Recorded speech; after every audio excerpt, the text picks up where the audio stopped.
નમસ્કાર દોસ્તો, સ્વાગત કરું છું ફરી એકવાર આપ સૌ કોઈ મિત્રોનું ગુજરાત ગવર્મેન્ટ જોબના યુટ્યુબ પ્લેટફોર્મ પર વધુ એક ભરતી પ્રક્રિયાની મહત્ત્વપૂર્ણ અપડેટ સાથે એક નવા વિડીયોમાં મુલાકાત કરી રહ્યા છે। આશા રાખું છું તમે સૌ કોઈ મિત્રો કુશળ મંગળ હશો અને ભરતીઓની તૈયારી કરતા હશો।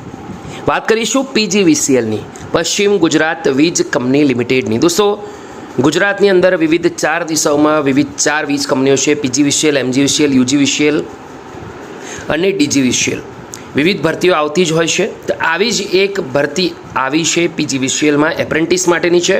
ખાસ ધ્યાન રાખજો, નોકરી નથી દોસ્તો। PGVCL એ સૌરાષ્ટ્ર અને કચ્છ વિસ્તારમાં વીજ વિતરણ કરતી GUVNL પૂર્વ GEBની સંલગ્ન કંપની છે, જેથી સૌરાષ્ટ્ર અને કચ્છના અલગ અલગ વિસ્તારમાં વિવિધ કચેરીઓ આવેલી છે। 1961ની જોગવાઈ મુજબ PGVCL હેઠળ એપ્રેન્ટિસ લાઇનમેન ભરવાના થતા હોય છે। તો જે તે જિલ્લાની રોજગાર કચેરીમાંથી યોગ્ય લાયકાત ધરાવતા પૂરતા ઉમેદવારો મળી શકતા ન હોય, જેને કારણે PGVCL હેઠળની વિવિધ વર્તુળ કચેરી હેઠળ એપ્રેન્ટિસ લાઇનમેન તાલીમાર્થીઓની નીચે મુજબની જગ્યાઓ ખાલી છે, જે ભરવા માટે અરજીઓ મંગાવવામાં આવી છે। એટલે કે રૂબરૂ ડોક્યુમેન્ટ સાથે જવાનું છે, પરીક્ષા નથી। તો અહીંયા વિવિધ વર્તુળ કચેરીઓ છે દોસ્તો। ટોટલની વાત કરીએ 668 જગ્યાઓ છે। એમાં કઈ કેટેગરી માટે કેટલી છે એ તમે એકવાર જાતે જોઈ લેજો, સ્ક્રીનશોટ પણ લઈ લેજો, જેથી કરી જે તે ડાઉટ હોય તે દૂર થાય।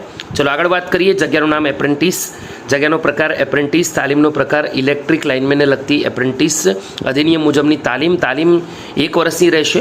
ટેકનિકલ લાયકાત તરીકે વાયરમેન અને ઇલેક્ટ્રિશિયન રહેશે। લાયકાત મિનિમમ 10 પાસ, અને તેની સાથે સાથે દોસ્તો જાહેરાતની તારીખ 14 ઓગસ્ટ 2024થી વયમર્યાદા 18 વર્ષ મિનિમમ।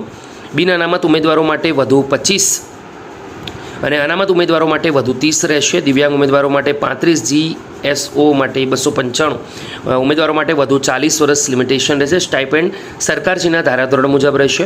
કયા ડોક્યુમેન્ટ લાવવાના છે તો તેનું સંપૂર્ણ લિસ્ટ આપવામાં આવ્યું છે, જેમાં તાજેતરનો 4 ફોટોગ્રાફ, શાળા છોડ્યાનું પ્રમાણપત્ર, જે તે કેટેગરીનું સર્ટી, શૈક્ષણિક લાયકાતના તમામ ડોક્યુમેન્ટ, ટેકનિકલ લાયકાતના ડોક્યુમેન્ટ, ફોટા સહિતનું ઓળખપત્ર, જેમાં આધાર કાર્ડ, પાન કાર્ડ જે પણ હોય, NCVT, GCVT પ્રમાણપત્ર હોય તો દિવ્યાંગ ઉમેદવારો માટેનું દિવ્યાંગનું પ્રમાણપત્ર। દોસ્તો, પસંદગી પ્રક્રિયાની અંદર ઉમેદવાર કંપની દ્વારા નિયત થયેલ શારીરિક ક્ષમતા કસોટી પાસ કરવાની છે। પોલ ક્લાઇમ્બિંગ ટેસ્ટ રહેશે, 50 સેકન્ડમાં આ કસોટી પૂરી કરવાની છે। ડિટેલમાં માહિતી આપવામાં આવી છે, જે તે જિલ્લામાં પોલ ક્લાઇમ્બિંગ ટેસ્ટ કઈ તારીખે રહેશે, એડ્રેસ શું છે, વર્તુળ કચેરીનું નામ શું છે, એની માહિતી આપવામાં આવી છે। લગભગ 10 તારીખથી શરૂ થશે, લગભગ 10 તારીખના રોજ જ ફિનિશ થશે। આ 2 થી 3 દિવસની અંદર પોલ ક્લાઇમ્બિંગ ટેસ્ટ રહેશે। તો આશા રાખું છું તમને ગમી હશે। જે તે જિલ્લાના ઉમેદવારો આમાં જરૂરથી ભાગ લે અને તમારા અન્ય મિત્રો સુધી આ માહિતી શેર જરૂરથી કરે। ફરીવાર મળીશું આવી જ નવી માહિતી સાથે। ત્યાં સુધી ગુડ બાય।